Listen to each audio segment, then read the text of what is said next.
In today's video, we're talking about how you can create a shonen romance. So let's take more of a look at how you can write a shonen romance series. The first thing you want to understand is how to write the protagonist. In most cases, the protagonist of a shonen romance will be male, though this doesn't always need to be the case in series like Inuyasha. Basically, this character needs to be someone believable, with goals, dreams, struggles, and fears. At the start of the story, they'll typically be faced with one of these struggles, which will be the main obstacle preventing them from achieving their dream. The protagonist needs to be someone that your audience can relate to as well. So when you write them, try and imagine yourself in your character's shoes and how you would react and feel about the situations that the character is experiencing. Whether they are going through struggles or they are experiencing their dream, focusing on how you feel in relation to your character and trying to imagine yourself in the role of that character will help them to be more believable on the page. You also want to force these characters to work as a team. Now, typically, the protagonist and the main love interest will dislike each other at first, though it doesn't always have to be this way. However, outside circumstances will force them to work together. The only way they can achieve the main story goal is through teamwork, but how can they do that when they disagree on everything? Okay, so it doesn't always have to be like that. This is one of two main ways that shonen romance will typically go.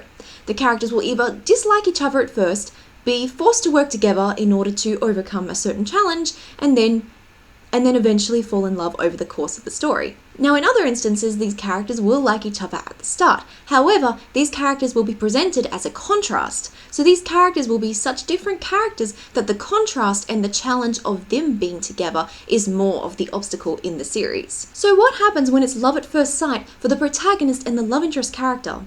Or, at the very least, friendship at first sight? Well, the challenges come from the fact that these characters seem to be from different worlds. How could they ever fall in love when they're so different?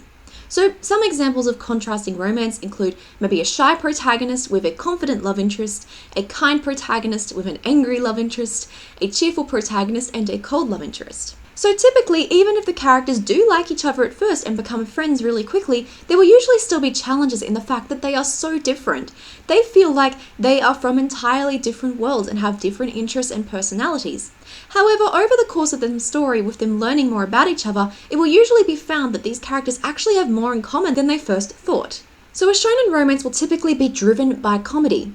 Unlike in shoujo romance, which is more emotionally led, shonen romance will be driven by comical situations. But of course, this also depends on the genres that it is combined with. But if we are just looking at a romantic series, then it will be mainly driven by comedy. So the characters will likely face many challenges together, and these challenges may sometimes, in a lot of cases, be comical.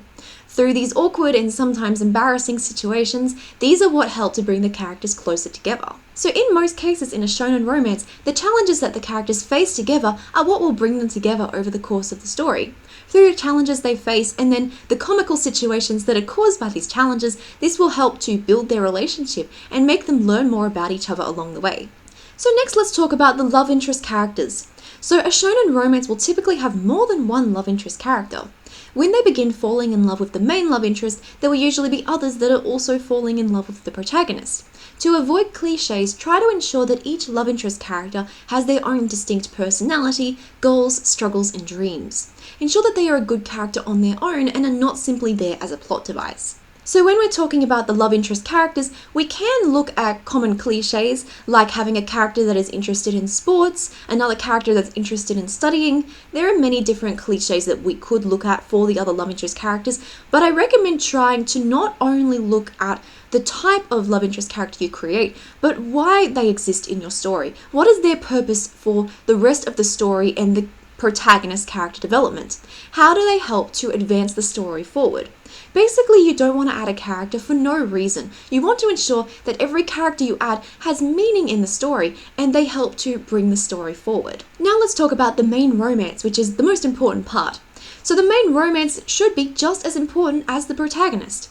When writing the main love interest, try to ensure that they are well written on their own before building the romance. Basically, you don't want to create a character just for the purpose of the romance, otherwise you'll have a really dull love interest character, and that is not what you want. So when you're writing them, ensure that they are well written on their own before you begin building the romance. So while they should also be unique in personality, they should also have a unique design.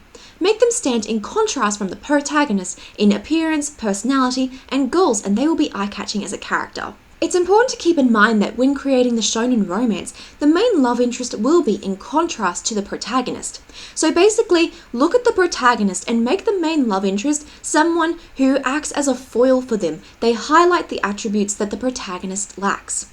So your love interest character needs to be in many ways opposite to the protagonist, whether this be in their design, their personality, or their hobbies. This character needs to be someone that stands apart well from the protagonist. And this is why it's so important to look at them as an individual character rather than writing these two characters as a couple at first. You want to ensure that both the protagonist and the main love interest are well-written characters before you bring them together in the story. So let's talk about character development. Both the protagonist and the love interest will force the other character out of their comfort zone. This leads to good character development for both of them. When writing these characters, consider what they fear and create situations which will directly challenge these fears. As long as they are together, they will be able to face their trials head on. So basically, at the beginning of your story, you want to put the characters in their comfort zone. Your characters will likely have a routine that they will be following throughout their day, and they will not challenge themselves or go any further than that. That is, until the protagonist meets the main love interest character. With this situation, they are suddenly forced out of their comfort zone, and they experience new challenges and struggles that they may not have faced before. But because the other character is with them, they feel like they have more courage to face these situations. Typically, these challenges will arise as the characters working towards the main goal in the story. When you are creating these characters, you want to consider who they are at the beginning of your book, who they are by the end of your book, and how the events that they experience and the challenges they face together can bring them into this character development. Overall, shonen romance is a really fun genre, and it really changes the way romance is presented in the story. Thank you so much for watching my video today, everyone. I really hope you enjoyed it. If you did, please let me know in the comment section down below. Let me know what kind of shonen romance you're creating, because I would love to hear about it, and I'm sure others would love to hear about it too. Visit my website mooneyescross.com for resources, templates, and workbooks that can help you to level up your story. And if you're wondering what the manga panels were in this video, they are from my graphic novel Having Faith. Book 1 is already available, and I'm currently in the process of completing Book 2. You can catch up with Book 1 on Webtoons, or you can find it in retailers, bookstores, and libraries. Again, thank you so much for watching. I hope you have an amazing day, and I'll see you in the next video. Bye!